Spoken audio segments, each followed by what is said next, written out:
धीमहि धियो यो नः प्रचोदयात्। ॐ यो भूतं च भव्यं च सर्वं यश्चाधितिष्ठति स्वर्यस्य च केवलं तस्मै ज्येष्ठाय ब्रह्मणे नमः। तस्मै ज्येष्ठाय ब्रह्मणे नमः। ॐ वेदाहमेतं पुरुषं महन्तम् आदित्यवर्णं तं सह परस्तात् तमेव विदित्वाति मृत्युमेति न अन्यपन्था विद्यते यनाय न अन्यपन्था विद्यते।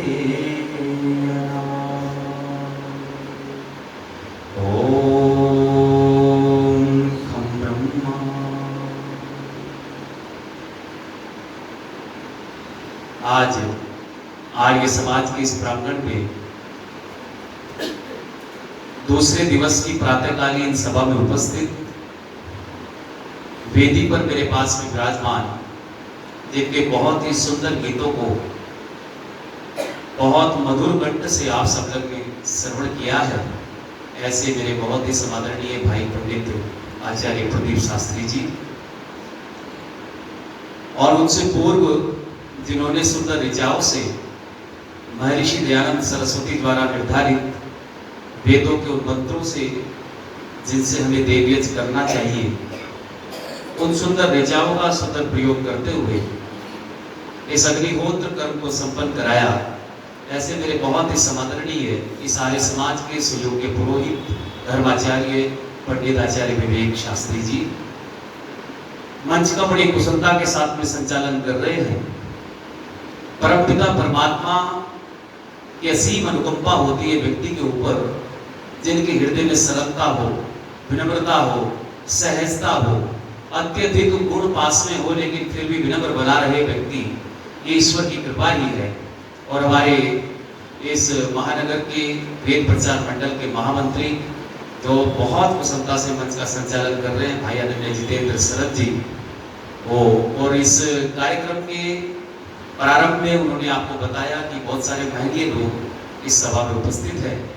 भिन्न भिन्न आर्य समाजों के तमाम प्रधानमंत्री आदरणीय अधिकारीगण यहाँ सब उपस्थित हैं। चूंकि मैं प्रथम बार आपके मध्य उपस्थित हुआ हूँ, इसलिए व्यक्तिगत परिचय अभी किसी से नहीं है, लेकिन समक्ष बैठे हुए तमाम आर्य भद्र पुरुषों, पूजा सत्कार के योग्य वंदनीय मातृशक्ति और बड़ा स्नेह मुझसे रखती है आदरणीय माता अजय ग्रोवर जी, वो भी हमारे मध्य में आई हैं कोट द्वार से। उन्होंने पता चला कि आचार्य जी यहाँ आए हुए हैं, तो दिल्ली में वो आई हुई थी, तो वहाँ से वो यहाँ उपस्थित हुई हैं। उनका भी मैं हृदय से धन्यवाद आभार व्यक्त करता हूँ। और जोरदार से माता जी का अभिनंदन करें। समक्ष बैठे पूजा सत्कार के योग्य वंदनीय मास्टरी भट्ट पुरुषों और नन्हे मुन्ने प्यारे प्यारे बच्चों, बहुत सुंदर कार्यक्रम आपके मध्य में ये पिछले दिवस से चल रहा है। और जैसा कि जितेंद्र शरद जी ने आपको बताया कि हमने श्रावणी को लेकर के इसी उद्देश्य को समझाना हमारा परम उद्देश्य था, और उसी के निमित्त मैं इस विषय को आपके बीच में प्रस्तुत कर रहा हूं। क्योंकि समय 40-45 मिनट होता है, इसलिए ये विषय बहुत गंभीर होते हैं। इन विषय को समझने के लिए काफी समय की आवश्यकता होती है, तो एक क्रमबद्ध तरीके से हम प्रयास कर रहे हैं कि जिस विषय को हम आज छोड़ते हैं उसी विषय को फिर आगे बढ़ाने का प्रयास करते हैं। तो इसी कड़ी में मैंने आपको रात्रिकालीन व्याख्यान में भी बताया था कि परमपिता परमेश्वर ने इस वेद के ज्ञान को मानवों को सुखी करने के लिए हमको दिया, और उसी के निमित्त भाई पंडित प्रदीप शास्त्री जी ने आपको भजन प्रस्तुत किए। तो इसी विषय को मैं थोड़ा सा और आगे बढ़ा रहा हूं। मैं आप लोगों से निवेदन करना चाहता हूं कि आप मुझे एक स्वर में बताएं कि दुनिया में जितने भी प्राणी हैं वो सब क्या चाहते हैं? सुख चाहते हैं। दुनिया का कोई भी प्राणी ऐसा नहीं है माता हो जो क्या चाहता हो? दुख चाहता है। एक भी प्राणी ऐसा। अब याद रखो, जब सब सुख चाहते हैं, आनंद चाहते हैं, तो बताइए कर्म कैसे करने पड़ेंगे? वो कर्म करने पड़ेंगे जिनसे सुख की प्राप्ति हो। और कर्म तो हम दुख प्राप्त करने वाले करें और चाहे सुख, तो क्या ऐसा होना संभव है? नहीं है। तो सुख यदि प्राप्त करना चाहते हो तो वो कार्य करने पड़ेंगे जिन कार्यों के माध्यम से व्यक्ति को सुख प्राप्त हो।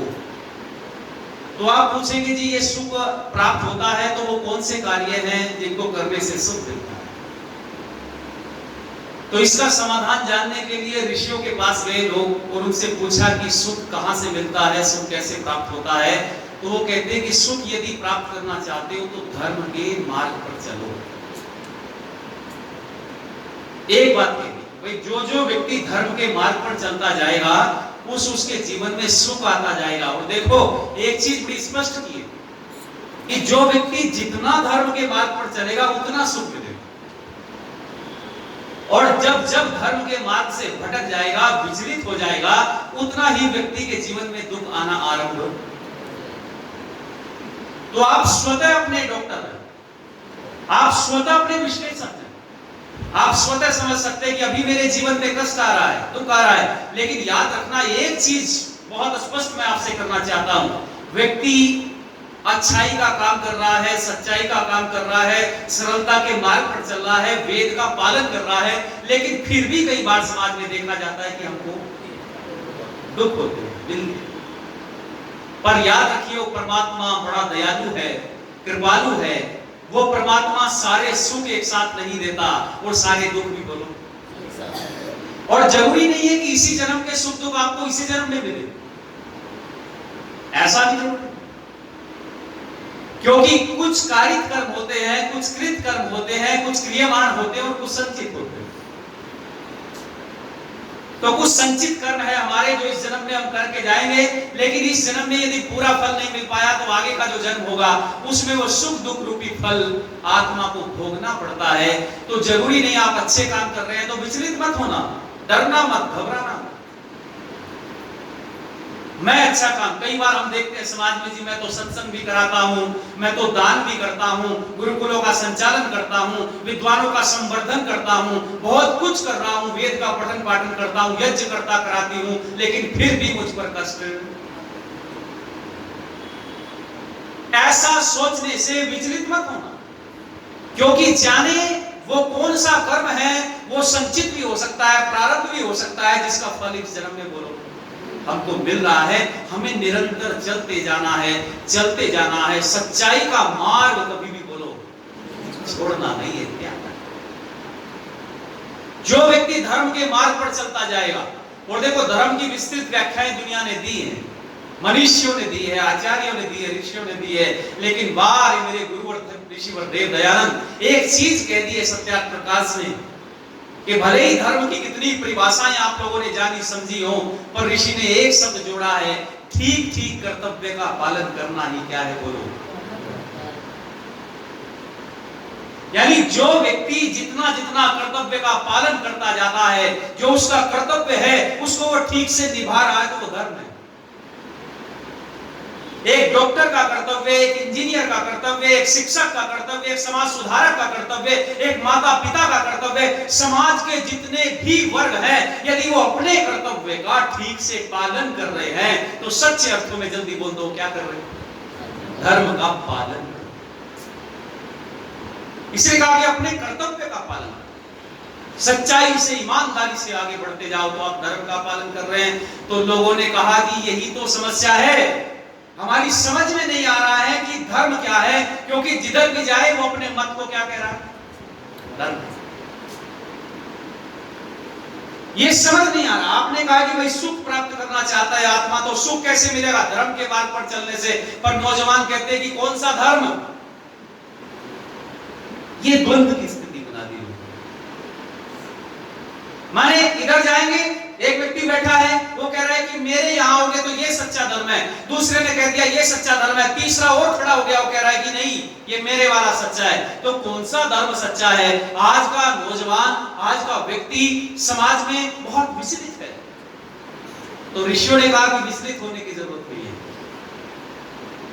जो सिद्धांत मैंने दुनिया के लिए दिया है, जिस सिद्धांत को मैंने किसी व्यक्ति के लिए नहीं, किसी समाज के लिए नहीं, किसी देश के लिए नहीं, किसी राष्ट्र विशेष के लिए नहीं दिया, बल्कि प्राणी मात्र के लिए दिया है। जैसा वो कहता है, जैसा उसमें लिखा हुआ है, ऐसा मानोगे तो सच्चे धर्म को प्राप्त कर जाओगे। तो वो संविधान कौन सा है? क्यों जी, जोर से बोलो, संविधान क्या है? उस संविधान का नाम है वेद। इसलिए कहना पड़ा, ऋषियों ने कहा कि वेदो अखिलो धर्म मूलम, यानी अखिल धर्म का, पूरे सर्व मानवों के लिए समान रूप से ग्राह्य कोई वस्तु यदि कहीं पर है और धर्म का स्वरूप कहीं पर है तो वो वेद के अंदर है। जैसा धर्म के बारे में वेद कहता है, ऐसा ही तुम मानोगे, जानोगे, उस पर आचरण करोगे तो सत्य आपको सुख मिलेगा।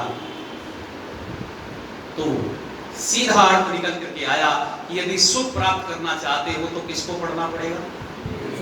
वेद को। वेद को जाने बिना, वेद को पढ़े बिना सुख की प्राप्ति व्यक्ति को हो नहीं सकती, क्योंकि वेद में सर्व मानवों के लिए समान रूप से वो कार्य दिए गए हैं, जिसमें न तो भेद है, न कोई भाव है, न किसी प्रकार का वैमनस्य है, न किसी प्रकार दूसरे व्यक्तियों के प्रति निष्ठुर भावना है। वेद में तो सबके कल्याण की बोलो भावना समान। इसने कहा कि वेद पढ़ो, और इस श्रावणी के पर्व में हमें वेद पढ़ना चाहिए। पर मैंने आपको कहा था कि वेद के मायने आपके बीच में मैंने बताए थे कि वेद किसे कहते? ज्ञान को कहते, नॉलेज को। अब इस पाठ को हम थोड़ा सा आगे बढ़ाते हैं। आप बहुत प्रबुद्ध जन यहाँ पर सभा में बैठे हुए हैं सभी, मैं आपसे पूछना चाहता हूं कि वेद परमात्मा का ज्ञान है, तो यह परमात्मा का ज्ञान वेद किसके लिए है? तो उत्तर क्या आता है? प्राणी मात्र के लिए।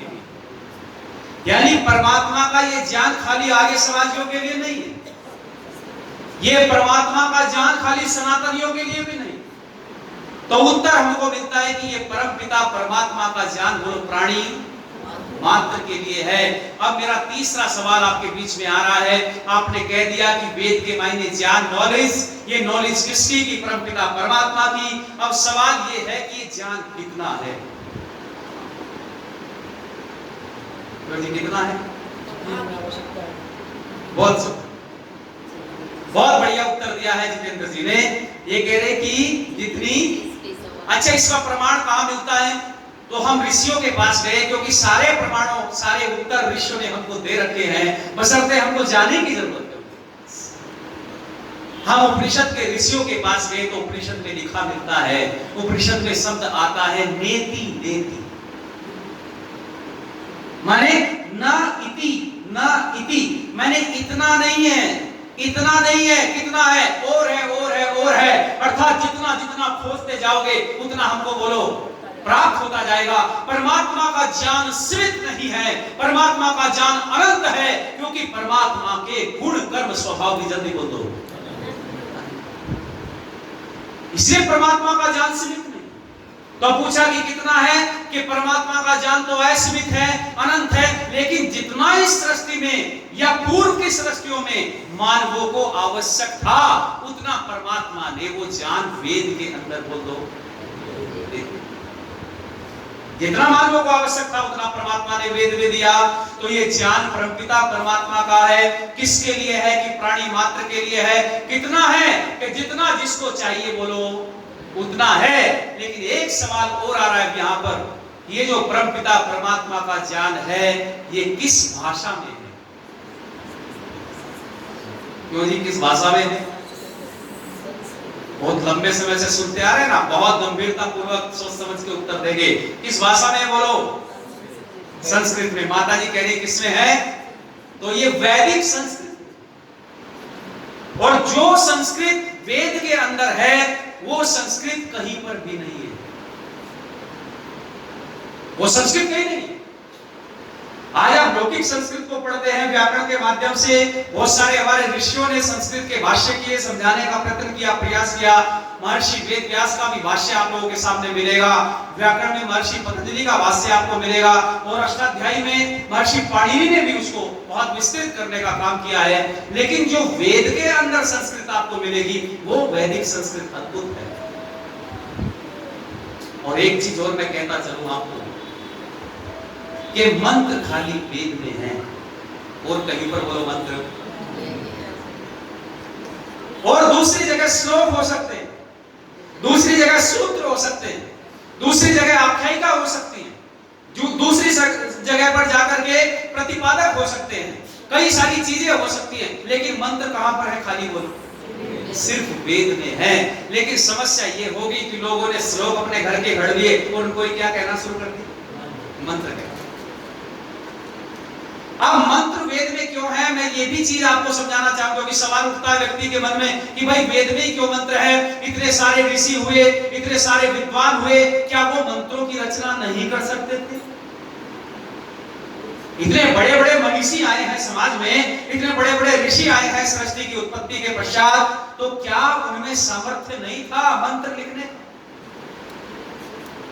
याद रखिए, उनके अंदर सामर्थ्य इसलिए नहीं था क्योंकि आत्मा अल्पज्य है। और जल्दी बोल दो, परमात्मा आत्मा अल्पज्य है। तो मंत्र में मैंने बताया था ऋषि होता है, मंत्र में देवता होता है, मंत्र में छंद होता है, मंत्र में स्वर होता है। और ऋषि, देवता, छंद और स्वर का ठीक ठीक तरीके से समन्वय करने का सामर्थ्य, उस विषय को निरंतर चलाने का सामर्थ्य अल्पज्य जीवात्मा में, जल्दी बोल दो, नहीं है। ये सामर्थ्य किसमें है? ये परमात्मा में है, उस सर्वज्ञ परमपिता परमात्मा में है। इसलिए कहा गया है कि उस मंत्र के देवता, ऋषि और छंद का ठीक ठीक तारतम्य स्थापित करने का सामर्थ्य केवल परमात्मा में है। इसलिए उस मंत्र को देने का सामर्थ्य भी किसमें है? बोलो, ये परमात्मा में। जीवात्मा गलती करता है, जीवात्मा तीन चीजें सही करेगा तो चौथी गलती कर देगा, क्योंकि वो अल्पज्य है, उसके पास पूर्ण ज्ञान नहीं है, वो सर्वज्ञ नहीं है, स्वभाव से वो सर्वज्ञ नहीं है, वो गलतियां करता है। इसलिए परमात्मा सर्वज्ञ ने वेद के माध्यम से मंत्र हमारे बीच में दिए, तो जितने चाहिए उतने दिए। और ये वैदिक संस्कृत है, और इस वैदिक संस्कृत में दिया तो आप कहेंगे जी परमात्मा ने वेद का ज्ञान संस्कृत में दिया है, तो ये संस्कृत किस देश की भाषा है? मैं आपसे पूछना चाहता हूं। क्यों जी? जरा सोच समझ के उत्तर देना। बहुत अच्छा, तालियां बजाओ जितेंद्र जी। ये होती है बात स्वाध्याय करने। यानी मैंने पूछा कि संस्कृत किस मुल्क की, किस देश की, किस राष्ट्र की भाषा है, तो आपने कहा जी आर्यवर्त की भाषा है। अच्छा, दुनिया के लोगों याद रखना, आपकी बात नहीं सकते, क्योंकि आर्यवर्त इस पृथ्वी का प्रथम वो स्थान है जहां पर सर्व मानवों की उत्पत्ति परमपिता परमात्मा ने भूगर्भ बना करके की। पर याद रखना, ये चीज कहना कि खाली आर्यवर्त था जिसकी सीमाएं सीमित हो, उसके लिए परमात्मा ने वेद का ज्ञान दिया, नहीं। ये संस्कृत जो है ये मनुष्य मात्र की भाषा है। और जब मैं इस बात को कहता हूं, बहुत लोग आक्षेप उठाते हैं कि संस्कृत मनुष्य मात्र का भाषा कैसे हो गया। आप जरा विचार करके बताना मुझे, संस्कृत मनुष्य मात्र का भाषा है, ये मैं सिद्ध कर रहा हूं। मनुष्य मात्र का भाषा किसलिए? इसको जरा सुन के जाना, समझ के जाना और दूसरे लोगों को बताना। आपका एक पड़ोसी देश है जिसका नाम है नेपाल, और आपका दूसरा पड़ोसी देश है जिसका नाम है चीन। अच्छा, आप मुझे बताइए, चीन, नेपाल और भारत की भाषा एक है या अलग अलग है? अलग अलग है। अच्छा, एक बच्चा भारत में पैदा हुआ, एक बच्चा चीन में पैदा हुआ, एक बच्चा नेपाल में पैदा हुआ, और तीनों जगह अलग अलग पैदा होने वाले बच्चे की रोने, चीखने, चिल्लाने की आवाज एक है या अलग? क्यों भाई? भाषाएं तो सबकी अलग, भाषाएं तो सबकी अलग अलग है। फिर बच्चे की रोने, चीखने, चिल्लाने की आवाज एक क्यों है? और जरा विचार करना, जब बच्चा रोता है तो कैसे रोता है? और देखो, जब बच्चा रोता नहीं है तो दाई मां क्या करती है? दाई माँ जो डॉक्टर है, नर्स है, वो क्या करती है? उस बच्चे को लेकर के ऐसे उल्टा करती है, उसकी पीठ पर हाथ मारती है, उसको रुलाना चाहती है, वो रुला के उसको देखती है और वो कहना चाह रही है कि रो रो करके दिखा। और बच्चा कैसे रोता है मैं आपसे पूछता हूं, आ ई ऊ ऐसे होता है। गंभीरता से पकड़ना, मैं बहुत गहरी बात नहीं कर रहा हूं, गूढ़ बात नहीं कर रहा, मैं सरल उदाहरण दे रहा हूं। बच्चा ए आई ऊ होता है। और जब मैं कहता हूं कि मनुष्य मात्र की भाषा है संस्कृत, तो बहुत सारे लोग पूरे विश्व के अंदर कहते हैं कि आप कैसे मानते हो। एक दिन एक मौलाना, एक आलिम व्यक्ति मुझसे कहने लगा, आप संस्कृत को कैसे मनुष्य मात्र की भाषा मानते हैं? मैंने कहा, आपके देश में बहुत सारे अरेबियन कंट्री हैं, उनमें एक बच्चा पैदा हुआ, एक बच्चा यूरोप में पैदा हुआ, एक बच्चा भारत में पैदा हुआ, तो बच्चे की अलग अलग जगह पैदा होने वाले की रोने चीखने चिल्लाने की आवाज एक है या अलग? उसने बोला एक। मैंने कहा एक क्यों है? यदि अरब में पैदा हुआ है तो बच्चे को रोना चाहिए अल्लाह अल्लाह मोहम्मद मोहम्मद। यूरोप में पैदा हुआ है तो रोना चाहिए ईसा ईसा मरियम मरियम। भारत में पैदा हुआ है तो रोना चाहिए राम राम सीता सीता। लेकिन नहीं, बच्चा जब रो रहा है तो कैसी आवाज आती है? बोलो, आ ई। और ये है आ ई ऊ, ये 12 कड़ियां जल्दी बोल दो कहां है? संस्कृत। संस्कृत में ईश्वर है। और महर्षि दयानंद कह रहे हैं कि स्वयं राजन्ते इति स्वर, अर्थात स्वर है जिसको बोलने में दूसरे वर्ण की सहायता बोलो ना लेनी पड़े। और जहां स्वर है वही भाषा है। जहां स्वर है वहां क्या है? बोलो, भाषा है। और संस्कृत मनुष्य मात्र का भाषा है। संस्कृत किसी राष्ट्र की भाषा विशेष नहीं है, संस्कृत प्राणी मात्र की भाषा है। ये मैं बहुत गंभीरता पूर्वक जिम्मेदारी के पूर्व साथ में आपसे कहना चाहता हूं। आप कहेंगे जी ये स्वर जो आप कह रहे ए आ ई ऊ, और जहां स्वर होते हैं वहां भाषा होती है, तो स्वर तो दूसरी जगह भी है। आप ये कहेंगे ना कि स्वर तो अंग्रेजी में भी है। अच्छा, अंग्रेजी में कितने स्वर होते हैं? 5 होते हैं। कौन कौन से? ए ई आई ओ यू। अच्छा, आई को जरा लिख के दिखाना, कैसे लिखेंगे? आई को कैसे लिखते हैं? आ और ई लिखते हैं, मिलाकर के लिखते हैं। अच्छा, एक चीज मुझे बताओ, आ है क्या उनके पास? तो कहां से लिया? अरे इस समृद्ध भाषा से लिया है। संस्कृत में आ भी 2 है। इतनी समृद्ध भाषा दुनिया में कहीं नहीं है। संस्कृत में आ और आ 2 है मिला करके, और ये आ यहीं से लिया गया है। यहीं से लेकर के अपनी उस भाषा को, लैंग्वेज को, जिसको भाषा कह रहे हैं, वो बोली हो सकती है, उसको समृद्ध करने का काम किया गया। मैं निवेदन आपके बीच में कर रहा हूं। एक और व्यक्ति चिल्ला करके कहते हैं संस्कृत को कैसे मनुष्य मात्र का भाषा कहती है। आप उर्दू को पढ़ेंगे, अरबी को पढ़ेंगे, तो पहला ही वर्ण, पहला ही उनका जो शुरुआत आरंभ होती है उर्दू अरबी की, तो वो शब्द है अलिफ। पुराने लोग बैठे हैं, आप सब जानते होंगे, अलिफ ले बे ते से वो पढ़ाते हैं। अच्छा, अलिफ को जरा लिखना तोड़ करके कैसे लिखे? आ ला ई और फा। अच्छा बताओ, आ ला ई और फा, तो लय क्या है? स्वर है या व्यंजन? व्यंजन। इसलिए वहां भी घोटाला। और ए उनके पास नहीं है। ए उन्होंने भी कहां से लिया? यही संस्कृत से लिया। इसलिए ये जो संस्कृत है, ये मनुष्य मात्र, ये समृद्ध है। और ऐसा नहीं है कि बच्चा आज ही आ ई ऊ रो रहा है। जब से पहला मानव पृथ्वी पर आया है, पहली मैथुनी उत्पत्ति जब से हुई है, उस मैथुन उत्पत्ति के पश्चात पहला आने वाला बच्चा सृष्टि के आदि से अब तक ए आ ई रो रहा है। क्यों? क्योंकि इस पृथ्वी पर मानव को भेजने वाला परमपिता परमात्मा भी, जल्दी बोल दो, एक है। वो इस पृथ्वी पर मानवों को भेजने वाला परमात्मा एक है।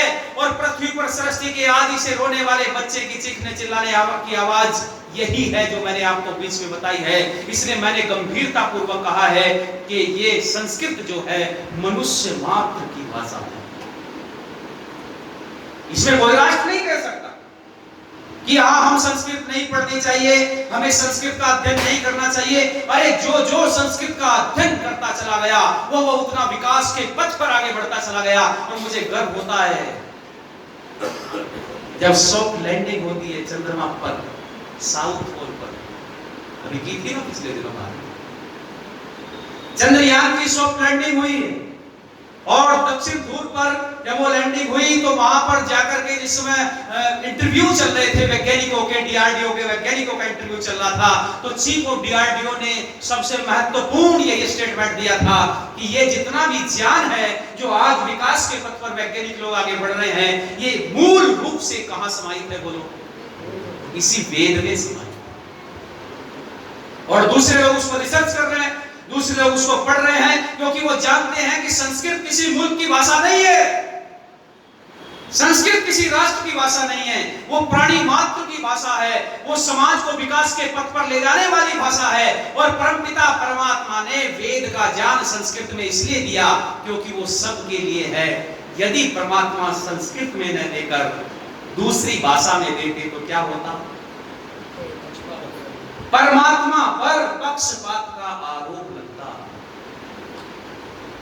अगर परमात्मा संस्कृत में न देकर के उर्दू में दे देते तो दूसरे लोग कहते यूरोप वाले परमात्मा तुम्हारा उनसे कितना लगाव है, जो परमात्मा ने अपना ज्ञान उनको दिया है। अच्छा, उसमें न देके अंग्रेजी में देते तो दूसरे आरोप लगाते, और हिंदी में देते तो तीसरे आरोप लगाते। इसलिए परमात्मा पर आरोप लगना संभव बोलो नहीं है। इसलिए परमात्मा ने अपना ज्ञान मनुष्य मात्र की भाषा में संस्कृत में दिया। अब आप कहेंगे जी संस्कृत में दिया है तो संस्कृत सृष्टि के आदि की अर्थात परमात्मा का ज्ञान कैसे संभव हो गया? आप विचार करके देखो, बहुत सारे लोग कहते हैं कि परमात्मा ने अपना ज्ञान। एक चीज और है समाज में, मैं आपको बताता चलूं, बहुत भ्रांतियां समाज में पैदा हुई है। कल जितेंद्र जी उसका वर्णन यहां पर कर रहे हैं। अपने अपने लोगों ने अपने अपने ग्रंथ बना करके कहना शुरू किया कि ईश्वरीय पुस्तक है। यानी कुछ लोग कहते हैं कि कुरान शरीफ ईश्वरीय पुस्तक है, कुछ लोग कहते हैं कि त्रिपिटक है, जैनावस्था है, गुरु ग्रंथ साहिब है। इन सब चीजों को अलग अलग तरीके से मान रहे हैं कि ये सब ईश्वरीय पुस्तक है। पर याद करना लोगों, हमें ये देखना पड़ेगा, ये जानना पड़ेगा, ये कसौटी पर कसना पड़ेगा कि कौन सी पुस्तक परमपिता परमात्मा द्वारा प्रदत्त है और कौन सी पुस्तक सृष्टि के आदि से है। अब सृष्टि के आदि का कालखंड निकाल के देखें तो 1,96,08,53,126 वर्ष हो गए। ये जो कैलकुलेशन है ये ज्योतिष के आधार पर, और ये पूरी कैलकुलेशन हमारी वाणी पर आ गई है। ये जो संकल्प पाठ करवाते हैं ना पुरोहित, इस संकल्प पाठ में इस चीज का वर्णन किया जाता है। और इस संकल्प पाठ में बताते हैं, पढ़ते हैं कि तत्सत श्री ब्रह्मणो वही वस्वत मनवंतरे। कौन सा मनवंतर चला हुआ है? वही वस्वत मनवंतर। अच्छा, आपने पढ़ा है ज्योतिष के अंदर, आप मुझे बताएंगे कि पूरी सृष्टि में कितने मनवंतर होते हैं? पूरी सृष्टि में कितने मनवंतर होते हैं? अरे बहुत लंबे समय से सुन रहे हो ना व्याख्यान। कौन सा चल रहा है कार्यक्रम? ये वार्षिक उत्सव कौन सा है? 75वां वार्षिक। ताली बजाओ, कितने बढ़िया सुना। 75वें वार्षिक उत्सव पर मैं 75 साल के बाद आपसे पूछता हूं कि सृष्टि में कितने मनवंतर है? 14 मनवंतर। कितने बोलो? 14। एक सृष्टि के कालखंड में 14 मनवंतर होते हैं, और 14 मनवंतरों में ये 7वां मनवंतर चला हुआ है जिसका नाम है वही वस्वत। तो आप पूछेंगे आचार्य जी 7वां मनवंतर है तो पूर्व के कौन से हैं? तो देखिए वैवस्वत है, चाक्षुष है, तामस है, रैवत है। ये जितने भी मनवंतर है, इन मनवंतरों में चलते चलते ये 7वां मनवंतर वैवस्वत चला हुआ है। स्वयंभव, स्वारोचिष, तामस, वैवस्वत से पूर्व चाक्षुष ये मनवंतर चले हैं। इस 7वें मनवंतर में भी जो 4 युग हैं, उन चारों युगों में से सतयुग चला गया, द्वापर चला गया, त्रेता चला गया, और कलयुग की 28वीं चतुर्युगी चल रही है। अब आप देखिए 71 चतुर्युगियों का एक मनवंतर होता है। कितना बोला मैंने? 71 चतुर्युगियों का एक मनवंतर होता है, और एक चतुर्युगी में 4 युग होते हैं। अब 4 युग कौन से हैं? मैंने आपको बोला अभी, एक सतयुग, दूसरा बोलो त्रेता, उसके बाद में द्वापर, और उसके बाद में कलयुग। अच्छा, कलयुग का कालखंड कितना है? 4 लाख बोलो 32,000। और कलयुग का जो कालखंड वो 4,32,000 है, और द्वापर का कालक्रम निकालेंगे तो वो 8,64,000 है, और त्रेता का निकालेंगे हम तो कितना है 12,96,000 है, और सतयुग का निकालेंगे 17,28,000 रुपए है, और उसके बाद में चारों का जोड़ेंगे तो 43,20,000 वर्षों की एक चतुर्थी है। और 43,20,000 को 71 से अगर गुणा करेंगे तो आप पाएंगे कि एक मनवंतर का समय आता है, और ऐसे 6 मनवंतर बीत गए हैं और 7वां बोलो चला हुआ है, और इस 7वें मनवंतर के पश्चात आगे भी सावरणी आदि 7 मनवंतर होता है। तो ये पूरा जो कालखंड हमको मिलता है, ये हमको पता चलता है कि सृष्टि की आदि से, और ये जिस पुस्तक में मिलता है उस पुस्तक का नाम है वेद। और दूसरी पुस्तक कोई कह रहा है 6,000 साल पूर्व सृष्टि की उत्पत्ति हुई, कोई कह रहा है 5,000 साल पूर्व सृष्टि की उत्पत्ति हुई, कोई कह रहा है कि हमारे गुरु 200 वर्ष पहले आए थे, वो धरती पर आए, वो भगवान हैं, और उन्होंने भगवान दादा लेखराज ने आकर के ब्रह्मा कुमारी की स्थापना की, और जब से दादा लेखराज आए वो भगवान के अवतार हैं, और तब से इस सृष्टि की उत्पत्ति। आप विचार करके देखिए, ये अविद्या क्यों फैल रही है? ये अविद्या इसलिए फैल रही है कि हमने वेद का पढ़ना पढ़ाना छोड़ दिया है, हमने विद्या को जानना और समझना बंद कर दिया है, जिसके कारण से त्रुटियां आती जा रही है, जिसके कारण से हम असमंजस की स्थिति में आ गए हैं। हम ये जान नहीं पा रहे हैं कि सृष्टि के आदि की पहली पुस्तक कौन सी है, और वह पुस्तक क्यों है, उसमें प्रमाण क्या क्या दिए। ये जो मैंने सृष्टि का कालखंड आपको बताया, कभी अवसर मिलेगा, विषय लगेगा तो इस सृष्टि की पूरे कालखंड की एक एक माइक्रो लेवल का ऑब्जर्वर मैं आपको करके बताऊंगा कि कैसे कैसे परमात्मा ने सृष्टि को बनाया है, कितना समय बनाने में लगा है, कितना समय मानव को पृथ्वी पर आने में लगा है, और कितने समय से ये सृष्टि आगे बढ़ी है। एक एक चीज का विश्लेषण हमारे मनुष्यों ने निकाल करके हमारे सामने प्रस्तुत। जो मोक्ष का कालखंड है वो कितना है, कितने बड़े आनंद के लिए आत्मा को बोला गया है कि उस आनंद की तरफ बढ़, उस मोक्ष का काल कितना होता है, जीवात्मा कितने समय के लिए उस आनंद में डूबी रहती है, जिस आनंद के लिए हम दौड़ रहे हैं, आगे की तरफ बढ़ रहे हैं। बंधुओं, इन सब चीजों का विश्लेषण कहीं मिलता है तो पुस्तक का नाम क्या है? ये दूसरी पुस्तकों में नहीं मिलेगा, इसलिए मैंने कहा कि सृष्टि के आदि की पुस्तक भी।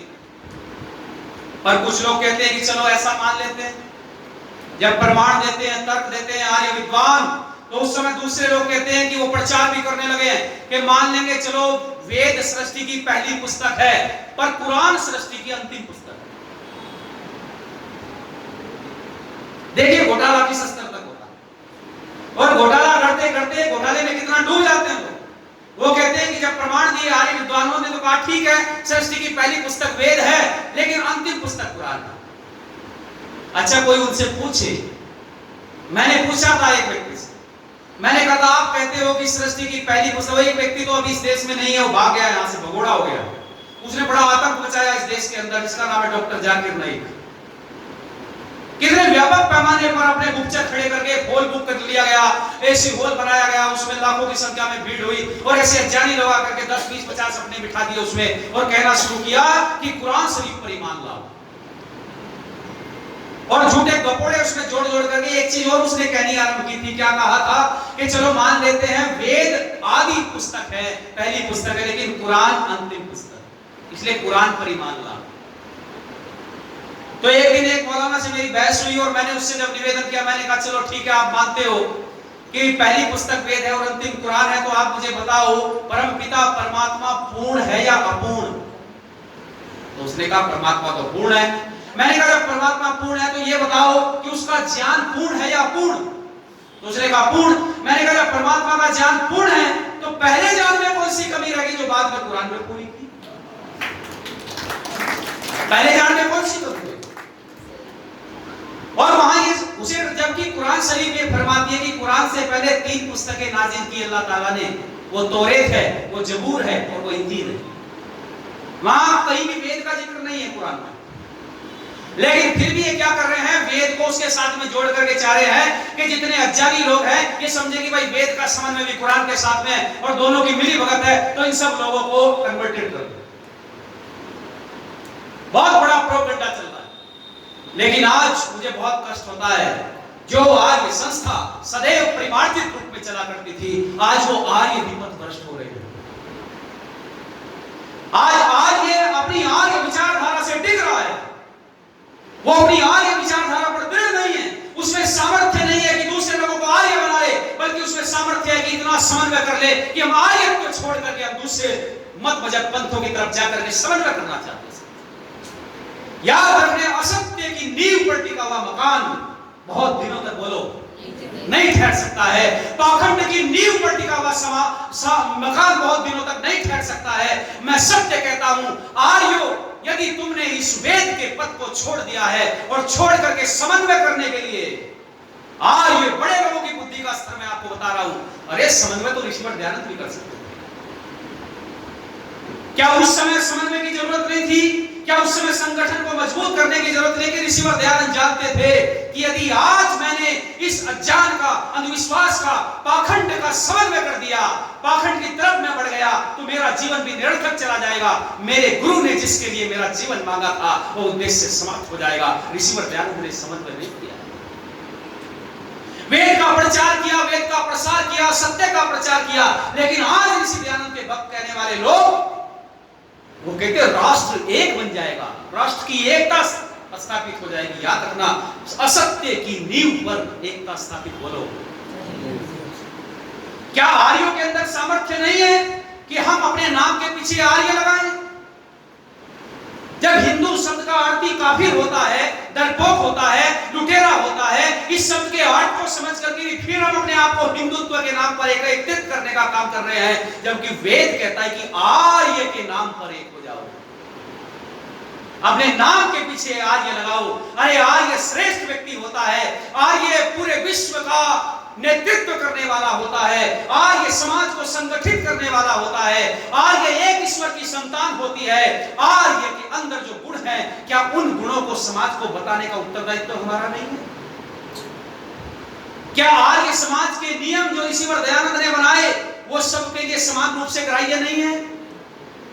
क्या कोई व्यक्ति ऐसा है जो दूसरे नियम को थोड़ी देर के लिए छोड़ दीजिए आप, लेकिन बाकी के जितने नियम हैं, समाज के किसी मत पंथ का व्यक्ति, एक व्यक्ति खड़ा होकर के मुझे समाज के अंदर बता दे कि वो नियम सर्वग्राह्य नहीं है?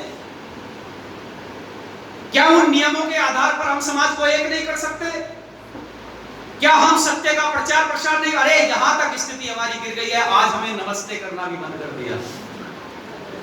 आर्य समाजों की हालत बता रहा हूं, नमस्ते की जगह नमस्कार आ गया, नमस्कार करने लगे। हमें नमस्ते कहने में हिचकिचाहट होती है, हमें आर्य अपने नाम के पीछे लगाने में हिचकिचाहट होती है, और हम बात वेद की करते हैं, हम बात समन्वय की करते हैं, हम राष्ट्र को एक बनाने की बात करते हैं। अरे आर्य तुम बिखर चुके हो, आर्य तुम टूट चुके हो। आज तुम्हारी समाजों पर उन लोगों के कब्जे हो गए हैं जो पत्थरों की मूर्तियों का पूजन करते हैं। बहुत कष्ट होता है, और मैं कहूंगा ये बात, मैं कहता हूं पूरे समाज के अंदर कि ऋषिवर दयानंद और स्वामी श्रद्धानंद, पंडित लेखराम, महाशय राजपाल जैसे लोगों ने बलिदान इसलिए नहीं दिया था कि आगे चल करके आर्य समाजी ये पाखंडियों के सामने नतमस्तक हो जाएंगे और झुक जाएंगे। इसलिए बलिदान दिया।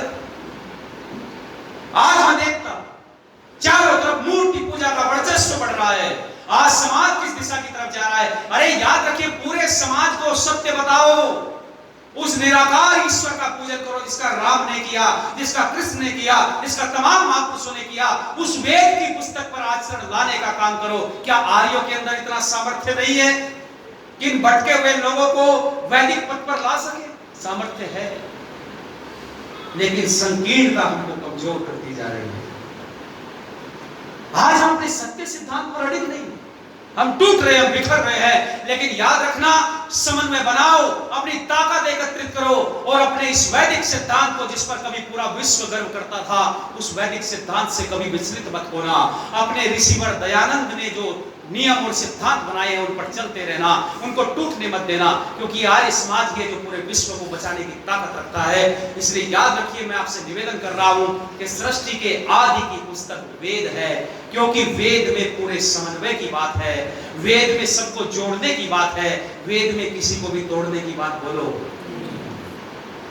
दूसरी पुस्तकें तोड़ने की बात कर सकती, लेकिन वेद में कहीं भी आपको तोड़ने की और सृष्टि नियम के विपरीत नहीं मिलेगा कुछ। आप जितनी भी पुस्तक पढ़ेंगे सृष्टि नियम के विपरीत आपको कुछ ना कुछ मिल जाएगा। पर याद रखिए वेद के अंदर एक वाक्य भी सृष्टि नियम के विपरीत बोलो नहीं है। हाँ, वो लोगों की गलती है, लोगों की त्रुटि है, जिन्होंने गलत भाष्य करके वेदों के अर्थ का अनर्थ करके समाज में प्रचारित किया है। लेकिन अब वो समय चला गया है। अब बहुत सारे हमारे मनीषी लोगों ने वेदों के सुंदर भाष्य दिए हैं, परिमार्जित अर्थ हमारे सामने दिए हैं। अब हमारे सामने बहुत बड़ा उद्देश्य है, लक्ष्य है, उसको हम आगे की तरफ बढ़ाएं। समय हो गया है, कुछ अधिक्रमण भी समय का होने को जा रहा है। मैं निवेदन इसलिए आपके बीच में करना चाहता हूं और आपसे बताना चाहता हूं कि इस चीज को आप हृदय में स्थापित करें। जब आपको विश्वास होगा, स्वयं पर विश्वास होगा, अपने हृदय में आपकी आर्य सिद्धांतों के प्रति आस्था होगी, तभी तो आप टिक पाएंगे। आज समस्या ये रही है, हमारा मन ही विचलित हो रहा है। यानी अज्ञान का, अविद्या का वातावरण इस कदर समाज में छाया हुआ है कि आर्य व्यक्ति, दृढ़ व्यक्ति, उसका भी मन विचलित हो रहा है। समस्या हमारे सामने यही आ गई है कि हम लोग के जीवन से संध्या चली गई, हम लोगों के जीवन से उपासना चली गई, हम लोगों के जीवन से स्वाध्याय चला गया, हम लोगों के जीवन से वो जो सत्य विद्या, सत्य सिद्धांत था, वो धीरे धीरे समाप्त होता चला गया। बस चुन करके एक वर्ष में 3 दिन का वार्षिक उत्सव कर लिया, उसके पश्चात में थोड़ा बहुत इधर उधर साप्ताहिक सत्संग में आकर के आहुति दे ली, यहां तक हम सीमित हो गए। ये आर्य समाज का सिद्धांत नहीं है, माफ करना। आर्य समाज का सिद्धांत, आर्य समाज तो एक आंदोलन था। आज मुझे बताओ, आर्य समाज की तरफ से कितने आंदोलन ऐसे हैं जो युद्ध स्तर के साथ चल रहे हैं?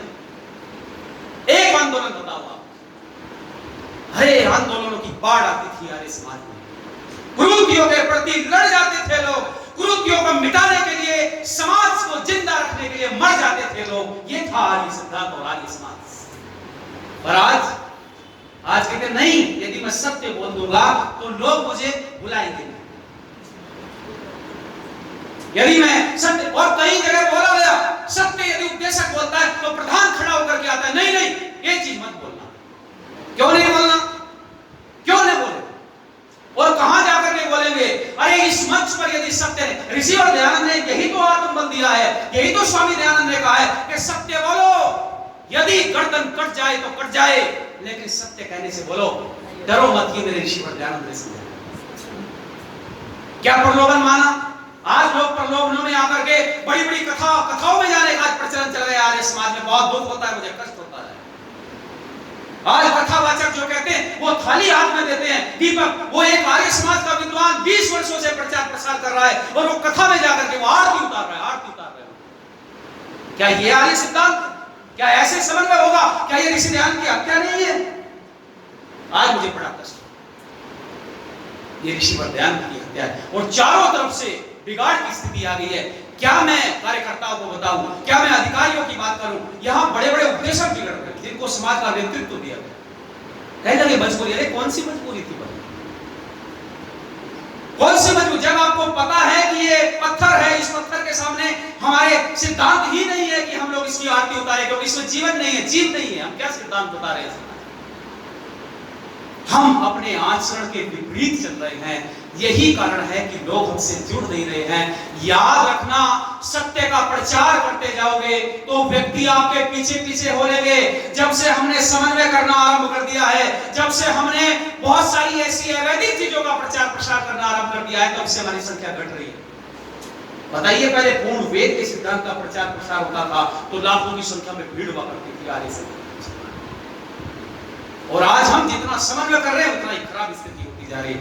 तो मैं आपसे कहना चाहता हूं, ये वेद जो है ये सृष्टि के आदि की पुस्तक है, ये परमपिता परमात्मा का ज्ञान है।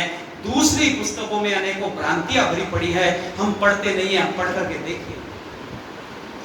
दूसरी पुस्तक तो कह रही है कि 7वें आसमान पर बैठा है परमात्मा। वेद कह रहा है परमात्मा कण कण में विद्यमान है। दूसरी पुस्तक कहती है कि परमात्मा ने सृष्टि को बनाया तो चौथे दिन बनाया सूर्य।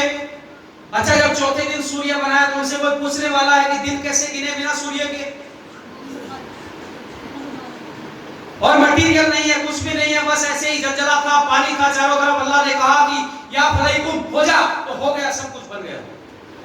अल्लाह फूंक मारता है तो सब कुछ बन जाता है। यहाँ ना कोई मटीरियल है, ना बनाने वाला है, किसके लिए बना रहा है कोई अता पता नहीं है, ना पूर्व जन्म है, ना कोई सिद्धांत है। इसलिए पढ़ने की जरूरत है, जानने की जरूरत है। और सृष्टि का आदि पुस्तक वेद है। यदि वेद पर आचरण लाएंगे तो जीवन बेहतर बनता जाएगा, सुदृढ़ व्यवस्था बनती जाएगी, पर बशर्ते हम वेद पर आचरण लाएं।